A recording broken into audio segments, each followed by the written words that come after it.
Hello बच्चों, स्वागत है आपका पाई क्लासेज में। आज का टॉपिक क्लास 9th के लिए वर्कशीट नंबर 30। देखो, दोनों मीडियम की वर्कशीट आपको दिखाई दे रही हैं। इन दोनों वर्कशीट को, दोनों मीडियम वाले को मैं एक साथ समझाऊंगा। हिंदी और इंग्लिश वाले बच्चे ध्यान से देखें, दोनों को अच्छे से इसमें समझ में आ जाएगी। तो देखो, पहली जो आपको थ्योरम दे रखी है, कहता है अगर दो रेखाएं आपस में प्रतिच्छेद करें, जैसे ये प्रतिच्छेद कर रही हैं, तो सिद्ध करो कि उनसे बने जो कोण है बराबर, यानी ये कोण, ये शीर्षसममित कोण, ये बराबर होते हैं। अब तक हमने पढ़ रखा है, अब हमें ये प्रूव करना है। ऐसे ही इंग्लिश के में लिखा हुआ है कि if two line intersect each other vertically opposite angles are equal. तो ये रखें, आइए मैं इसको अलग से ही बना के समझाता हूँ। देखो, ये बना रखा है मैंने आपके लिए। देखो, ये दो लाइन हैं ए बी और सी डी, एक दूसरे को इंटरसेक्ट कर रही हैं। कहाँ पर? ओ पर।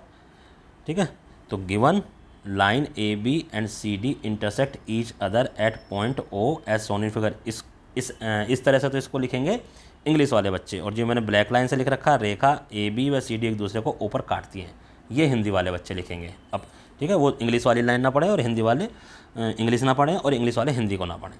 टू प्रूव, यानी जो प्रूव करना है वो तो दोनों ही सेम है कि एंगल 1 और 2 बराबर है, 3 और 4 बराबर है।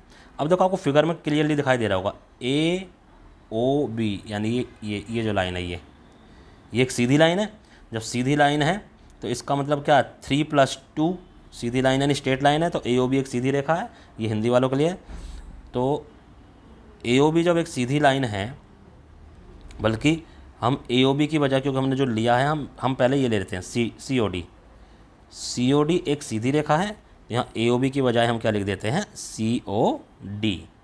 ऐसे ही इधर ए ओ बी के बजाय सी ओ डी लिख दो। अब जब सी ओ डी एक सीधी रेखा है तो इस पर कौन कौन से एंगल बन रहे हैं? एंगल 1 और एंगल 3। तो एंगल 1+3 क्या हो गया? 180 डिग्री। इसी प्रकार ए ओ बी भी एक सीधी रेखा, तो इसी प्रकार हम 1+4 को भी 180 लिख सकते हैं। 1+4, क्योंकि ए ओ बी भी सीधी रेखा है।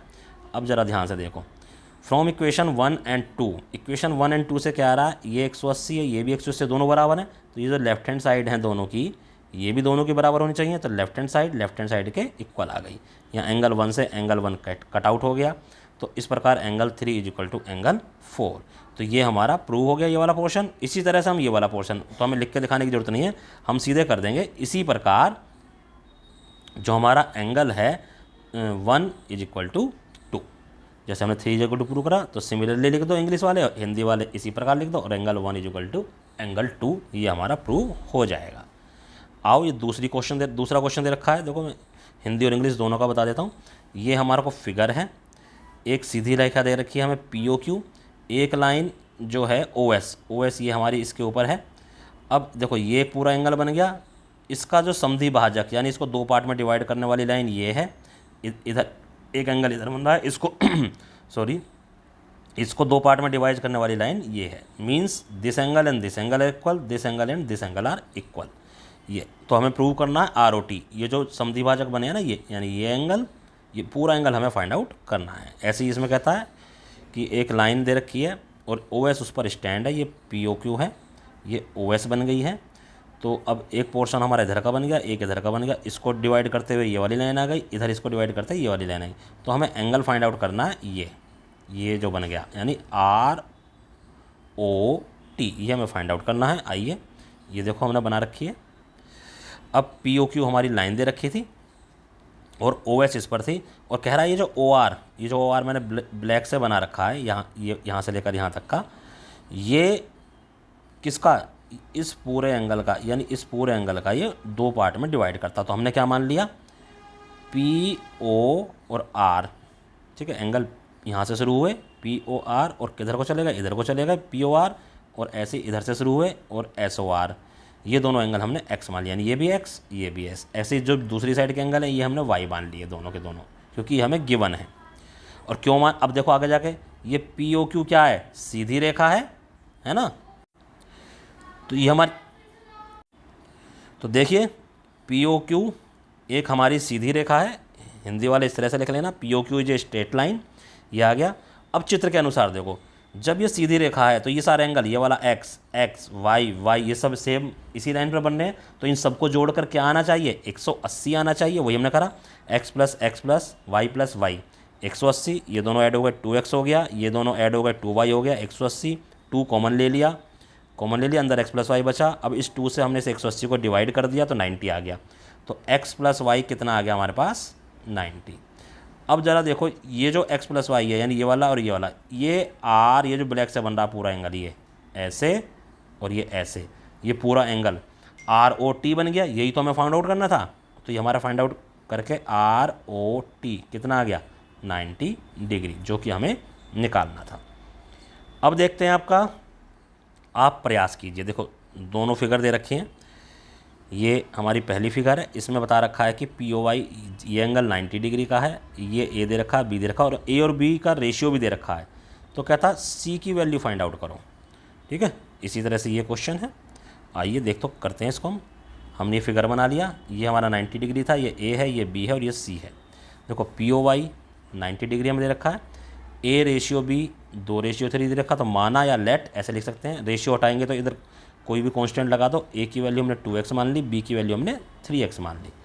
अब जरा देखो XCY, x ये वाली लाइन, इस लाइन की बात हो रही है, ये जो मोटी कर दी मैंने।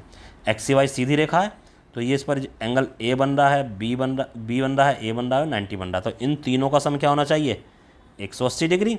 तीनों की वैल्यूज पुट कर दो। B की वैल्यू हमारी 3x है, A की वैल्यू 2x है और 90 ऐड करा, इन दोनों को ऐड करा 5x, 90 को मैं इस साइड ले आया, माइनस कर दिया, 5x इक्वल टू 90 और x की वैल्यू आ गई हमारे पास 18 डिग्री। अब हमें निकालना है C। देखो एक हमारी सीधी रेखा यहाँ पर ये है और एक सीधी रेखा हमारे पास ये MN है। तो ये दोनों आपस में एक दूसरे को कट कर रही हैं, कहाँ? ठीक है, एक दूसरे को ये C पॉइंट पर कट कर रही, इस पॉइंट पर कट कर रही हैं। तो जब ये इस पॉइंट पर कट कर रही हैं तो इधर वाला एंगल और ये पूरा एंगल ये वर्टिकली अपोजिट एंगल हो गया, यानी C जो है A प्लस 90 के इक्वल हो गया। वर्टिकली अपोजिट एंगल वाली जो सबसे पहली थ्योरम करी थी, तो वो कह रहा also XY and MN intersect each other, यानी एक दूसरे को कट करती हैं। तो C जो है A प्लस 90 के बराबर हो गया। क्यों? शीर्षाभिमुख कोण या वर्टिकली अपोजिट एंगल। तो A की वैल्यू हमारी 2x थी और ये 90 तो है ही, तो x के प्लेस पर हमने 18 रख दिया जो ऊपर निकाला अभी। 18 दूनी ये 36 हो गया, 36 प्लस 90 126 हमारा C की वैल्यू आ गई।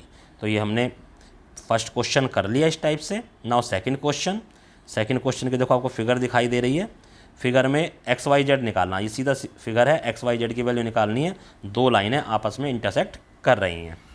आइए सिंपल सा क्वेश्चन है, ये रहा फिगर, फिगर में एक दूसरे को कट कर रही है। तो हमने सीधा लिख दिया चित्र के अनुसार y जो है 50 के इक्वल होगा और z जो है वो x के इक्वल होगा। तो y हमारा 50 के इक्वल है और z हमारा x के इक्वल है। तो यहाँ पर ये दो चीज़ आ गई। अब ज़रा ध्यान से देखो, ये RS ये जो है पूरी लाइन, ये ले ली, ये एक स्ट्रेट लाइन है।